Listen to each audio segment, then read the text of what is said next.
Hello and welcome to the Boston Herald podcast. My name is Harold Lapidus and my special guest today is Scarlett Rivera.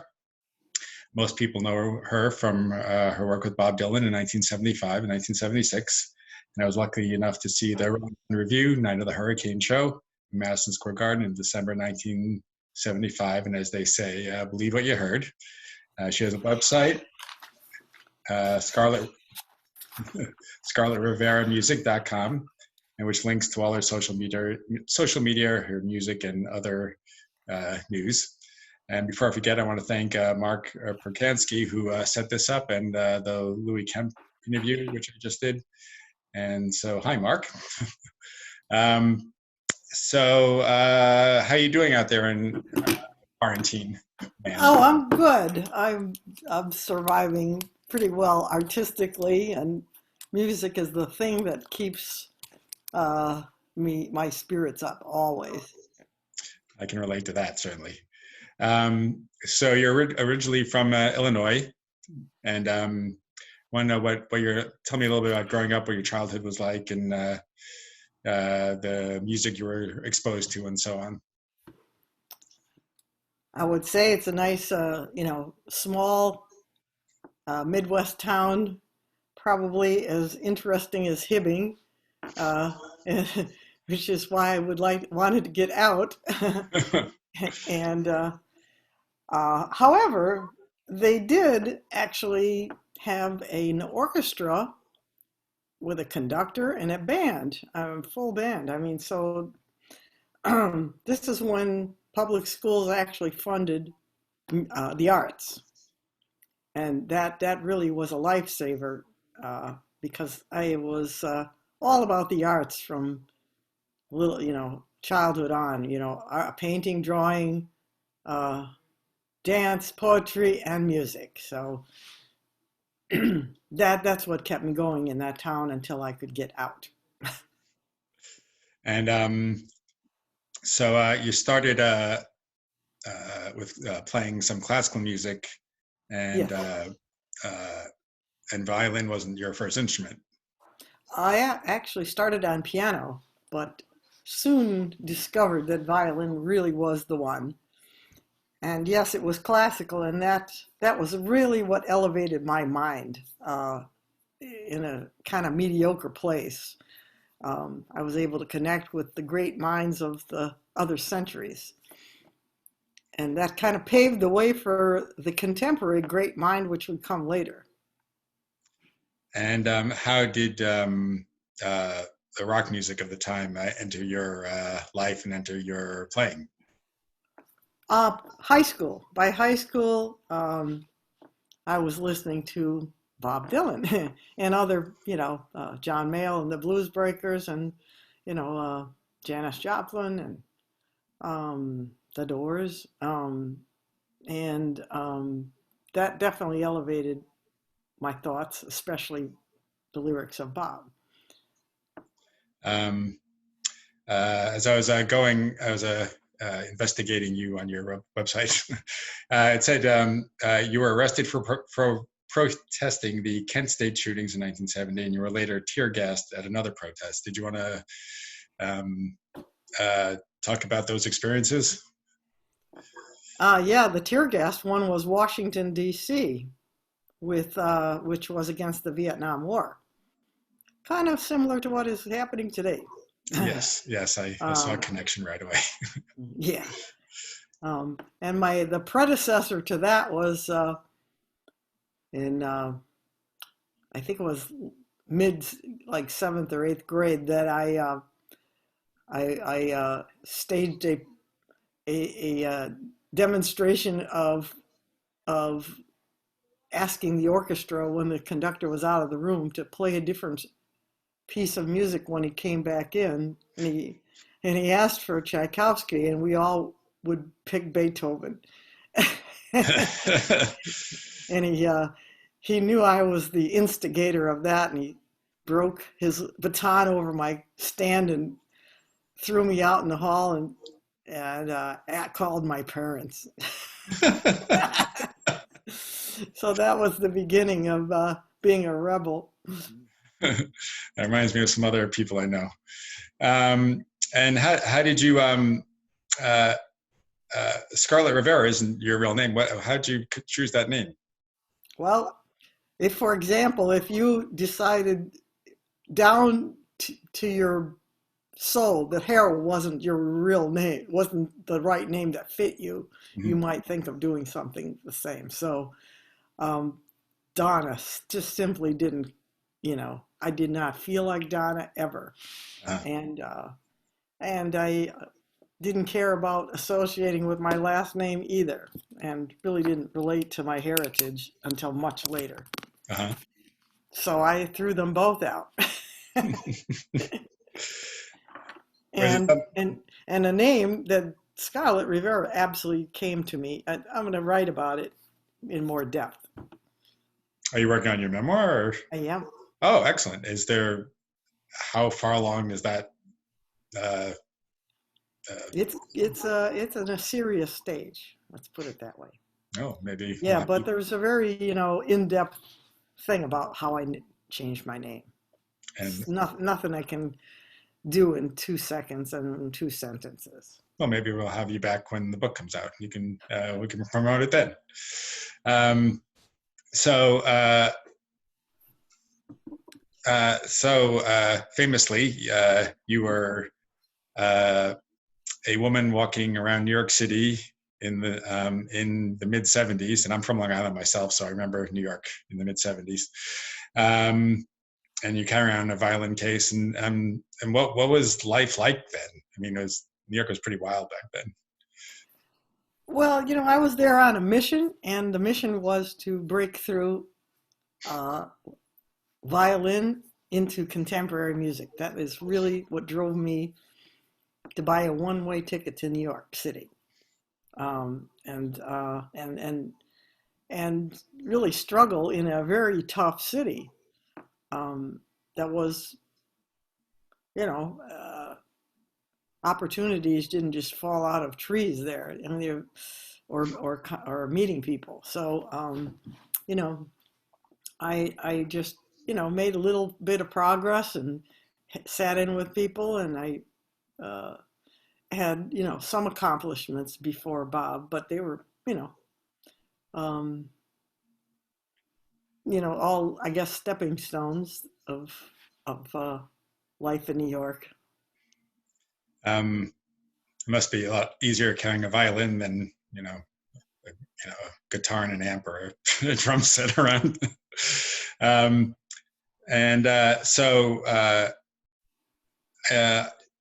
you played with I guess the name, that first name that stuck out was Ornette Coleman. You played with Ornette Coleman early on, I guess, in New York. Wait, by the way, when did you arrive in New York? I think it was 1970 or 71. I believe 70, but I think it's 70. I actually looked up Leroy Jenkins, and he's a black jazz fiddle player and violin player, actually jazz. And I looked him up, and I sought him out to have a couple of lessons. And I thought his real playing was interesting. And I had a few lessons with him, and then at some point he said, "You don't need lessons." And he opened the door for me to play in a band and be his substitute in a group called Revolutionary String Ensemble. She's like the Black Panthers of string players.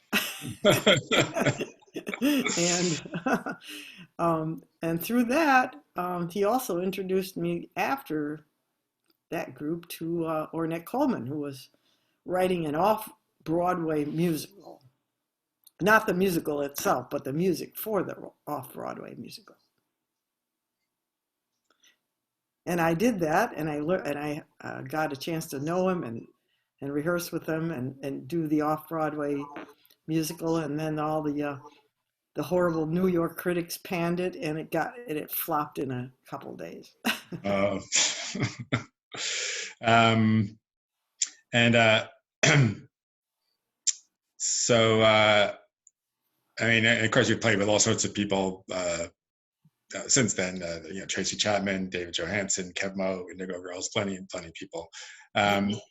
So you've told, I don't know how many times you've told the story, but you were crossing the street and you had your violin case, and this car stops by, and Bob Dylan's in it.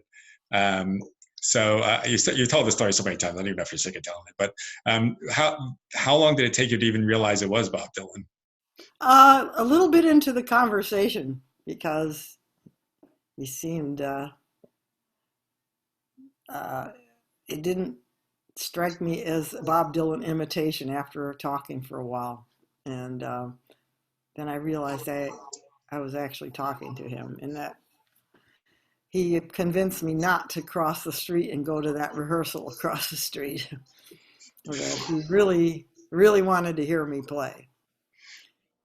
And I was not a street player. I never played on the street. I was going to cross the street.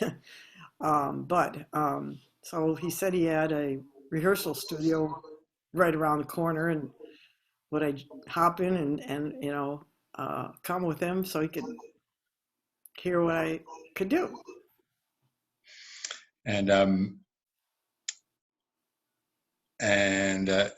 So was this in the afternoon, or what part? Yeah, it was like mid-afternoon, and so for the rest of the afternoon we played. I played many songs with him. He went from song to song to song on the guitar, and then he moved to the piano.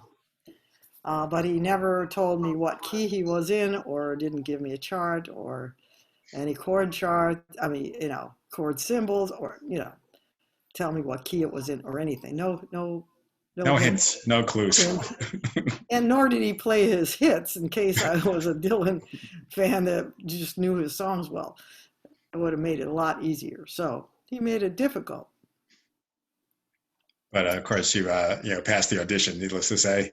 To many people, Desire is one of Dylan's greatest albums, and I think a lot of its appeal is due to the exotic nature of your violin playing. I mean, it doesn't sound like any other Dylan album except for maybe the Rolling Thunder live albums.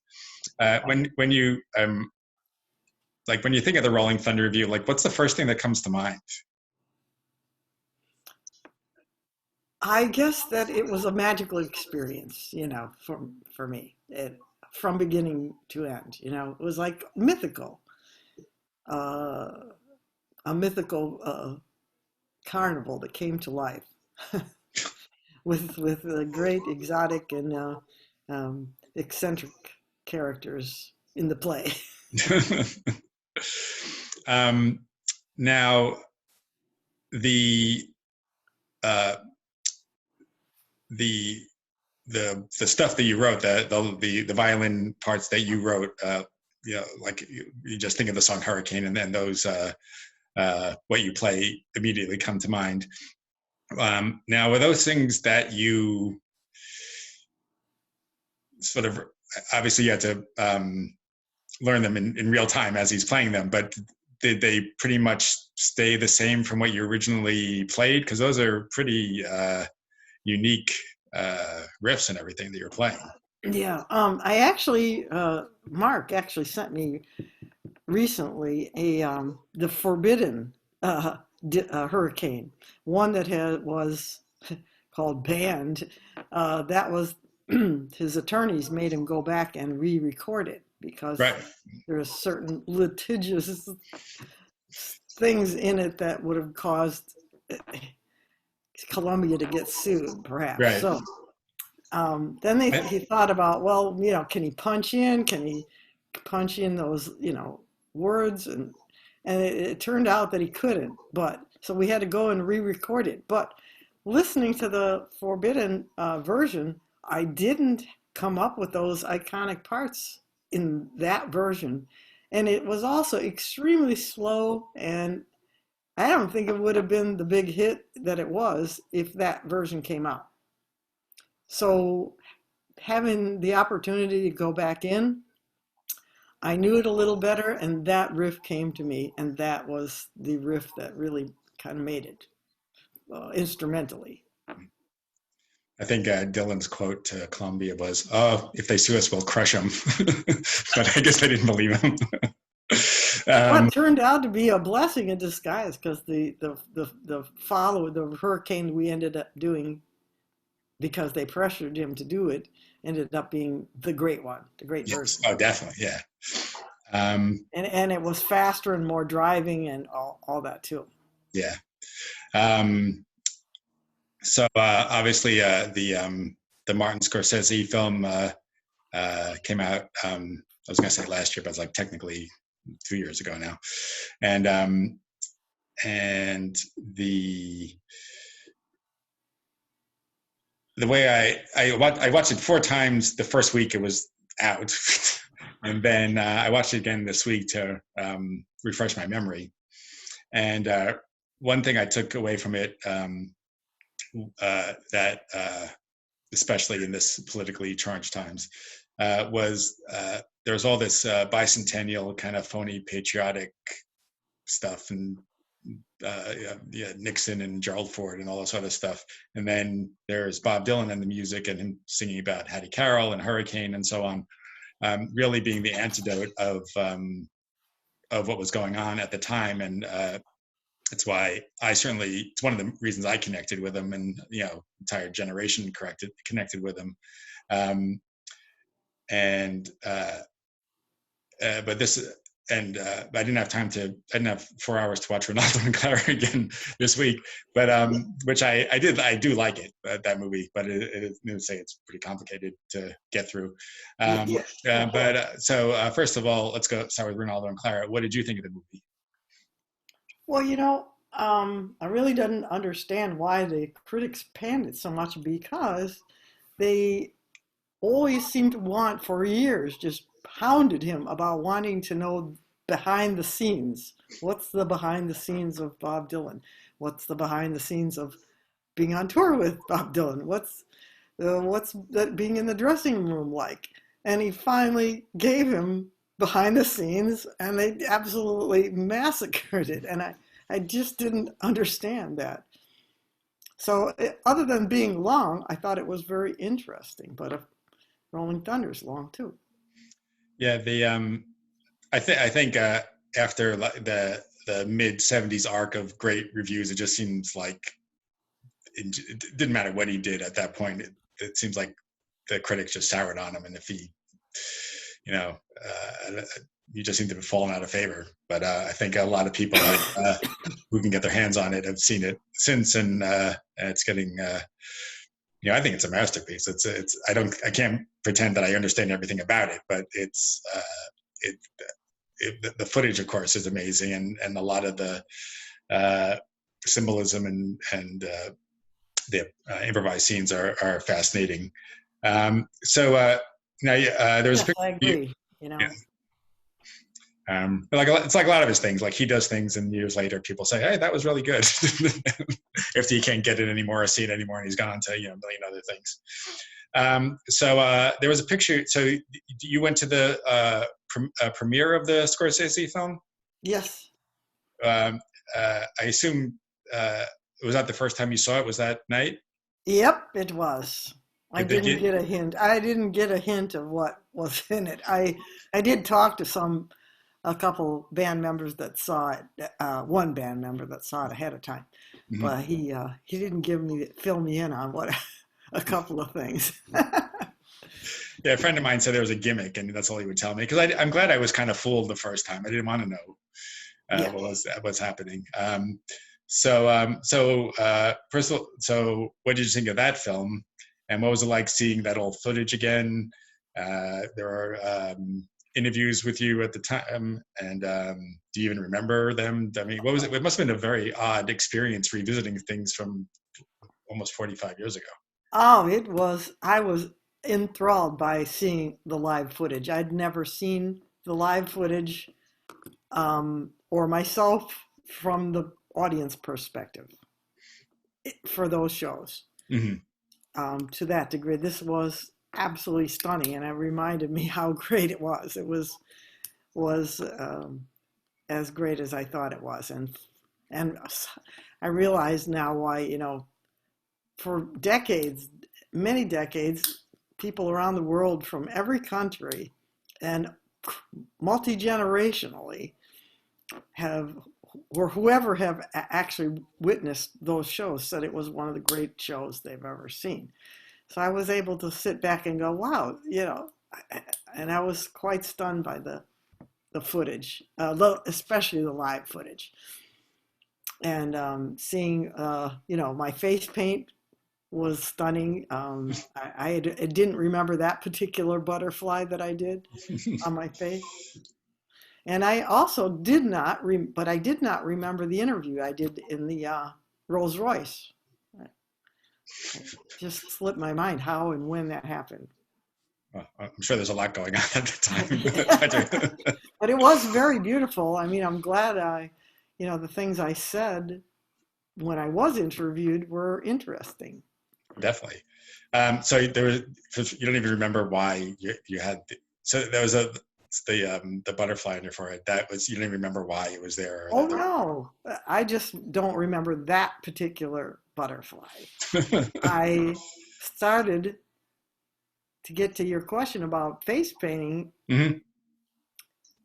Chronologically,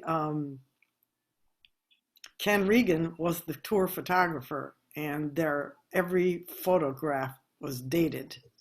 And of course, chronological to what show it was and where it was. And from day one, I was the only person to do face paint from day one.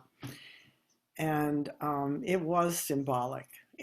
Every single one I did was symbolic. And it was probably, I mean, somebody can verify this, how many days later it was that Bob was the second person to do face paint, and that was the white face. Mm-hmm. And any other person that did face paint subsequent to that was, I would say, copying going with the copycat thing of it, but didn't know why they were doing it other than he did it. Yeah, I'm glad we found out where it came from. I think at the time the assumption was it was and probably based on nothing, was Mark Ronson played with Bowie, and Bowie wore makeup, and then I'm sorry, Mick. Yeah, I knew it sounded wrong, and that's where it came from. But I think I have that Ken Reagan book. I have to look it up. But yeah, well, you know what though, Mick Ronson never wore it. Face paint. Never saw it in this footage. And so, that was a far-fetched conclusion about it. Yeah, in those days, a lot of things, you don't have the internet. You didn't have the internet back in 1975 for people to discuss these things. That's true. And so as you're watching the film, when did it sort of dawn on you that, this isn't, there's a lot of things that are in this film that didn't really happen. Well, Sharon Stone, it occurred to me she was never there because I didn't see her. And I, of course, never brought Bob to a Kiss concert. And I was somewhat upset about the comments by the Ronnie Hawkins? Yes. Yeah. I was wondering. Yeah. That certainly did not happen. So I mean, he was quite the storyteller. I mean, he is like kind of the old, man sitting on the ship spinning, big fishtails. So, but when you heard this, were you like horrified, or did you think it was funny, or what did? I didn't think that was funny. I wasn't a big fan of that part either. And one of the most fascinating things that you discuss is after you're meeting Bob and you're going to the rehearsal and all that. You went to see Muddy Waters at the Bottom Line, where you played, and then everyone went to Victoria Spivey's place in Brooklyn. Yes. So those are things that I'm not sure how you remember, but I'd like to hear. I remember it vividly, because I remember it vividly because that was the first night I met him. So we'll start with Muddy Waters. What was explain that experience? Well, I went, after the impromptu, afternoon together, and he heard me play, and he didn't have anything on his expression of how he thought about my playing during that whole time. He's just didn't give me a hint of what he thought. And I really, I just thought, well, okay, well, that's fine. And it was just a really wonderful, interesting moment. And then he asked me, he said he had to go see a friend of his play, and would I like to come along? And I said, oh, yeah, sure. And then we got to the um, bottom line, and the marquee said Muddy Water. And I thought, oh, how great. And I had never seen Muddy Waters live. I'd heard him on record. And so he helped me get a seat, and I think it was near the bar. And then quite shortly after he got a drink from me, he disappeared. And I thought, well, I'm going to see the whole show, have a great seat, and I'm going to just enjoy the whole show. And then shortly thereafter, he appeared on stage and was welcomed by Muddy Water to sit in with them. And he sat in and played harmonica. It was wonderful, and the place went absolutely bananas because it was really Bob Dylan in the Village, and there were always these rumors about him being there, and usually he wasn't. So I just, was just an audience member at that point, just, enjoying the moment. And then he went to the microphone and said, now I want to bring up my violinist. I nearly fell off the stool and, scrambling, trying to rush to the backstage as fast as I could. And I had no electric pickup or anything, So I just, grabbed the violin, rushed on, and the stage hand, I guess the stage manager helped, escort me to the right microphone and put the mic over the violin, and song started, and boom, I was playing with Muddy Waters and Bob. And then at some point, all the band members had these great solos, and I was thinking how wonderful it was. And then, but Muddy Waters nodded that I'm to take the next solo. And I was just sink or swim. And at some point, Muddy smiled, and then Bob Dylan smiled, and all the band members smiled, and that was it. Got a thumbs up. And then you all now. Then I got invited after the show to carry on with the Wild Bunch into Brooklyn. Mm. And so it was the Muddy Waters band and Bob and you all going to Victoria Spivey's house in Brooklyn. Yeah. Muddy Waters called it a night, though. He did not come. Mm-hmm. But the band members did. Now, was there music playing then, or were you just hanging out? No, there was some music and singing and playing and talking, and we stayed there till almost dawn, because it was dawn before I got home.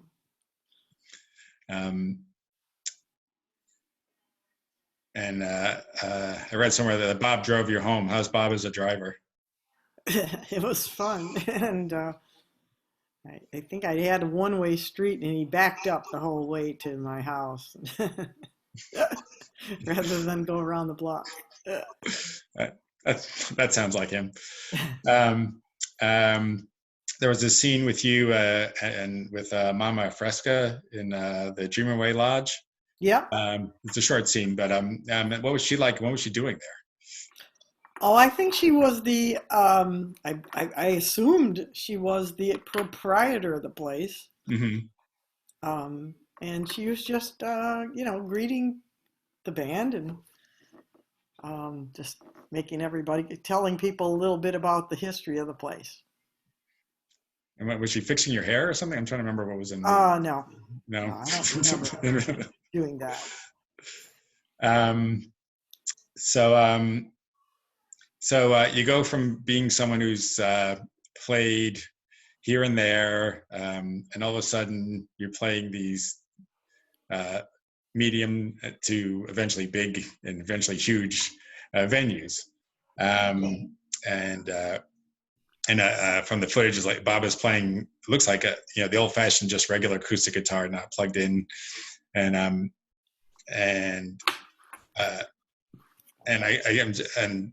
just wondering what everything with you pretty close to him on most of the songs that you play on. What I'm trying to figure out what in those days with those amplifiers in the mid 70s, like what was it like on stage to hear everything and be able to I mean, I know they had monitors by that time, but oh yeah, but was the sound good? Sound perfectly good to you? It was easy yeah, it sounds great. I have no idea how they got my violin sound because I had no experience in going electric yet. So they helped me with that. And I guess going electric is his brand. So, well, it was essential. Otherwise, nobody was going to hear me. yeah. I was up against 20 guitars, and drums and percussion. I mean, if I were going to be heard, I absolutely had to be electric. Yeah, the sound was fine on stage, and I would say I got a very interesting test before Rolling Thunder by doing the John Hammond special. Right. And I would say that was the pre-Rolling Thunder because that was a unique trio situation that was very much on the hot seat of playing before every CBS executive in the audience and the head of CBS himself. So that took a tremendous amount of trust to throw me into that prior to even going on Rolling Thunder Revue. And I remember watching it more than once on TV when it was on PBS. And I think TV Guide reported that it was taking so long that Bob took a nap beforehand. I don't know if that's something you witnessed, but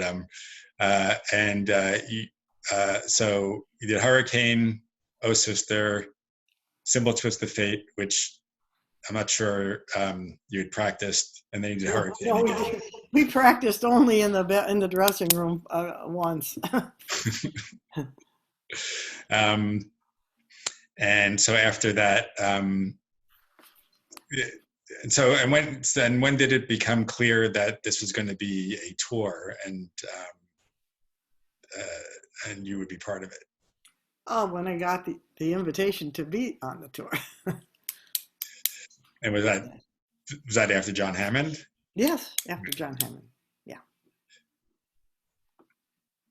And speaking of interesting gigs, you played the Trenton Correctional Institute, where Hurricane Carter was. Yeah. And I assume that was basically what it was a truncated Rolling Thunder show. Can you explain a little bit what it was like, even like getting into the place and the security and how it differed from other shows? Oh my gosh. It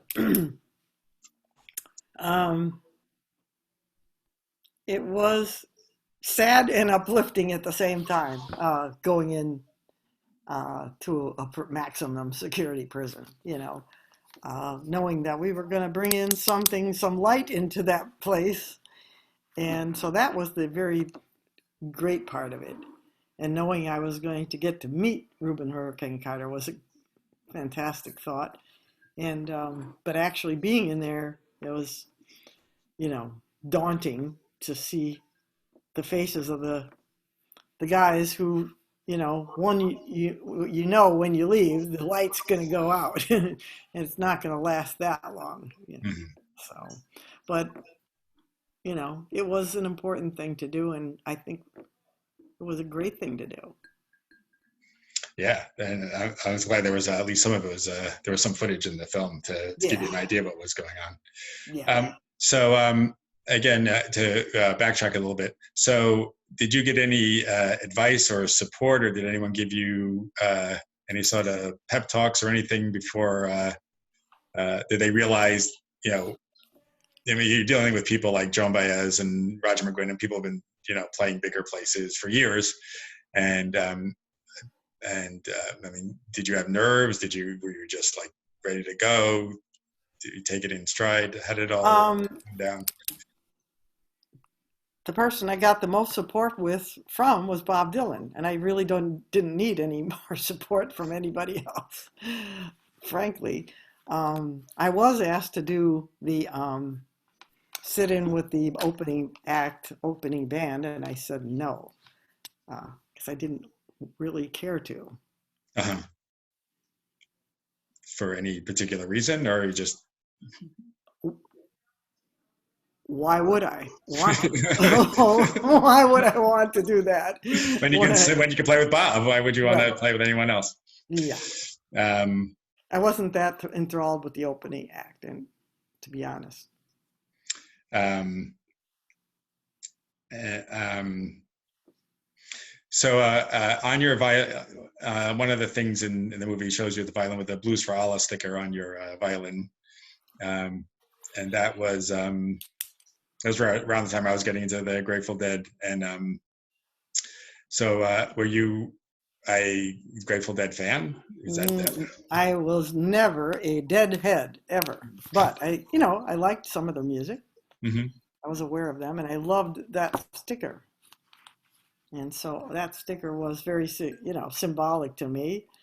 The skeleton in a red robe playing the Violin? fiddle, Yeah. and I could really relate to that, the symbol of death playing the violin. And so when were you expecting a second Rolling Thunder Revue tour? Meaning second meaning what? I mean, after Part two or part two beyond? after there's Night of the Hurricane, and then there Oh, was there in the yes, Madison Square Garden, and then uh, another tour started. There was the second Night of the Hurricane at the Astrodome, and then you guys went on tour again in the following April. Now, when it ended in December, do you expect for it to continue? yes, I did. And that second Night of the Hurricane, which the Astrodome, I didn't research this, but I think it was the biggest venue in the world at the time. It was. It was. The Astrodome was absolutely the biggest. Um, and it's yeah, and I'm sure you're aware that many people try to chronicle and analyze everything Bob Dylan does, but that particular show isn't particularly well chronicled for some reason, which I can't figure out why. But what are your memories of that particular show? We flew a private jet from LA, but prior to even leaving from LA, because we all sacrificed or donated whatever we were going to be paid to the Reuben Hurricane Fund. Mm-hmm. So everybody canceled out our performance. And so because we did that, Bob gave us told us we could all go to Nudies and pick out whatever one piece of clothing that we wanted. And so we had a shopping day before we went. And that explains those outfits. Yeah, that was a fun thing to do with the band. That's one of the things I enjoyed doing with them. And and we took a private jet to Houston. And Ringo was going to be our drummer, our guest drummer, and so he was on the plane with us. And I had cool. How cool is that? Yeah, I had an interesting encounter with him on the plane, and it was fun. And then I was really stunned by the lineup with Stevie Wonder. And Isaac Hayes was fantastic lineup, and and also Willie Nelson. And I really loved hearing all of those guys, all those other artists. I'd never heard any of them live before. And this is when Kinky Friedman entered the picture, I guess, was at that show. Yeah, that's right. And so then the rehearsals started for the second tour, I think around April, and obviously thanks to the Rolling Thunder box set and some of the footage in the movie, we know what the first rehearsals were like, and you could see studying Bob all the time, as I would too, just trying to try to figure out what he's doing, because he's not giving you any clues, as you said, and you have to figure it out as you're going along. So were things more relaxed the second time around? I mean, you must have known most of the same people and doing the rehearsals. I wouldn't say relaxed is the word. No. It was different. It was not more relaxed. Musically, I guess things gelled. Some things gelled, but there's always an unpredictability on stage too. There's always some tension. It's not something that is like just going to the bakery every morning. No. Was there anything that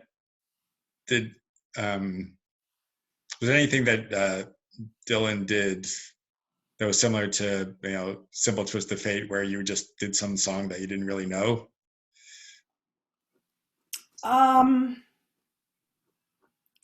I was pretty much on cue to know what I was going to play, because we had a set list every night.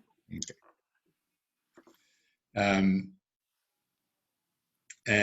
So that tour ended. There was the two TV specials. The one in Florida, which was scrapped. I think it was the Don Kirshner rock concert. And did you ever see it? Yeah, there's a grainy kind of thing, but yeah, I mean, I like that one too. But the second one is just so intense. The one that Fort Collins. Yeah. And I was at the in Tulsa at the Bob Dylan Center for the symposium, and they showed some outtakes from it. And some of it's I'd heard it, but to actually see it, it's just mesmerizing. The whole thing. You get like almost anytime Dylan's on camera. I don't know if you ever saw his film Hearts of Fire, but like everything that he does, he grabs your attention. Yep. And what were your thoughts on the two specials? Drastically different. I mean, one was, of course, indoors and was, all. I'm sorry though that it got scrapped though, because it was still a very good thing. Mm-hmm. And I think for some legal reasons, obviously, it didn't get released. And I'm sure that was not intentional, because we went to great lengths to do it. Mm-hmm. And I'm sure that Don Kirshner wasn't thrilled that it never got released either. Mm-hmm. So it was very good footage, and Fort Collins was riveting, and literally it was a hard rain falling. It was absolutely torrential rain Mm-hmm. while we were playing the Hard Rain special. And people were absolutely getting drenched out in the audience and sitting in mud, probably. And it was quite amazing that, the fans stayed through that, and we were lucky none of us got electrocuted because it was, absolutely just torrential rain. That's why we had the headgear on. That was the reason. Yeah. I mean, a lot of people think that Hard Rain live album is his best live album. That's the way it brought out a lot of stuff, especially on the Blood on the Tracks songs. A lot more drama and so on. So that after the tour, you got a contract with Warner Brothers, and you started a recording career, which continues to this day. Mm-hmm. And right before the pandemic, you were touring with Eric Anderson, who was in the Rolling Thunder film for a half a second with Patti Smith. Yep.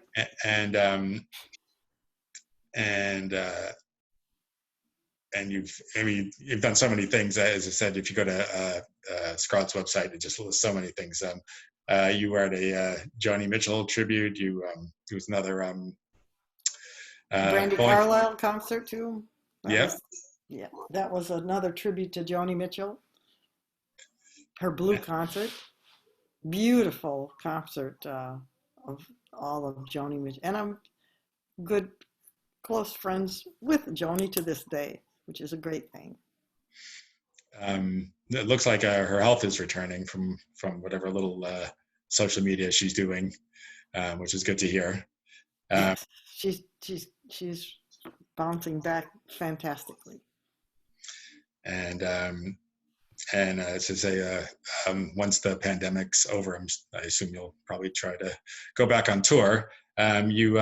You do a lot of things for charitable organizations. So what can you tell us about? I think I typed there. Was a Call to Peace is what it's called, right?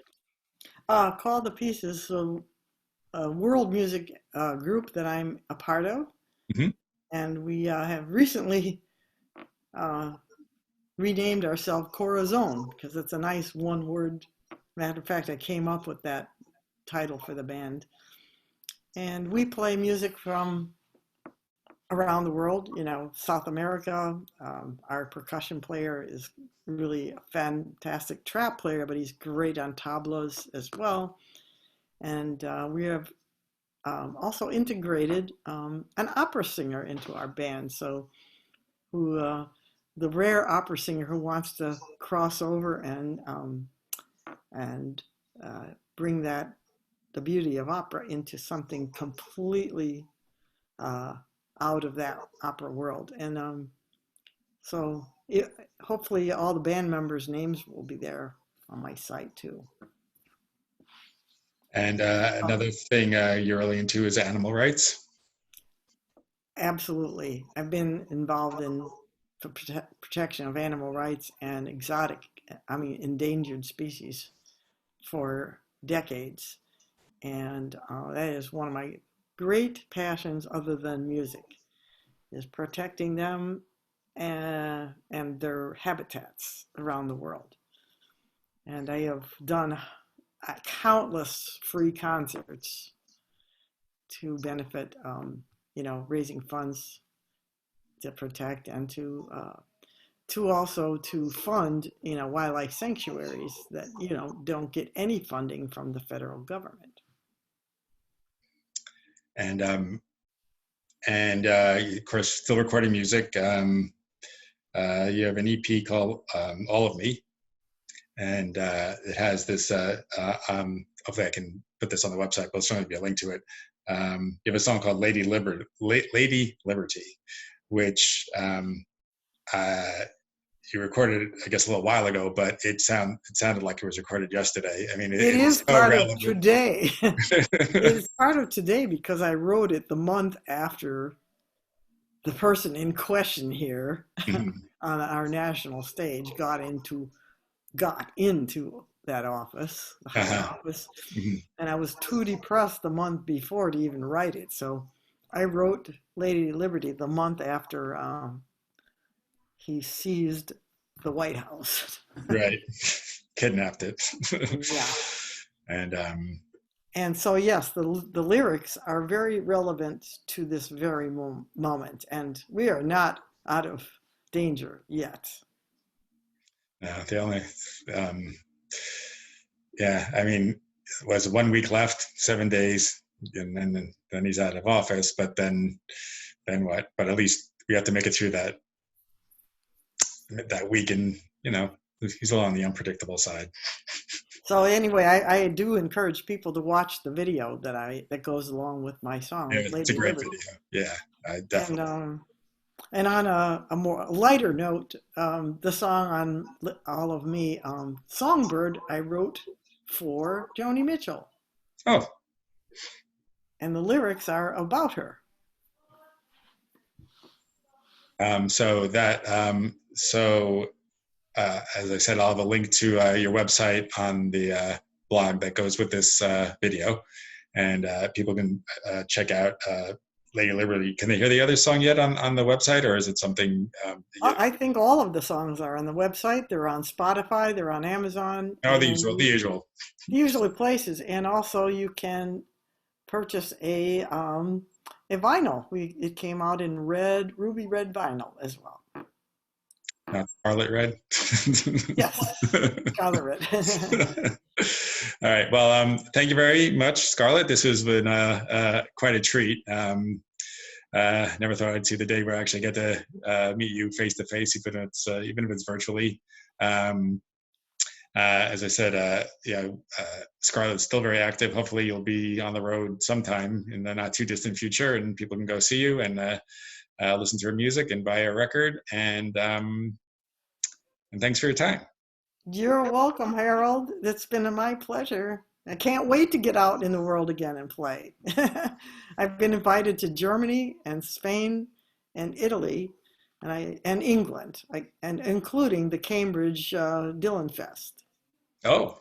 And one in Berlin as well, Dylan Fest, Dylan event. So we shall see if I can go. Well, hopefully everyone can go wherever they want after a real president gets in charge and gets us all vaccinated and gets us back on track and makes America again. All right. May it be so. May it be so. All right, Harold. Thank you so much. All right. Have a great night. Bye-bye. Bye.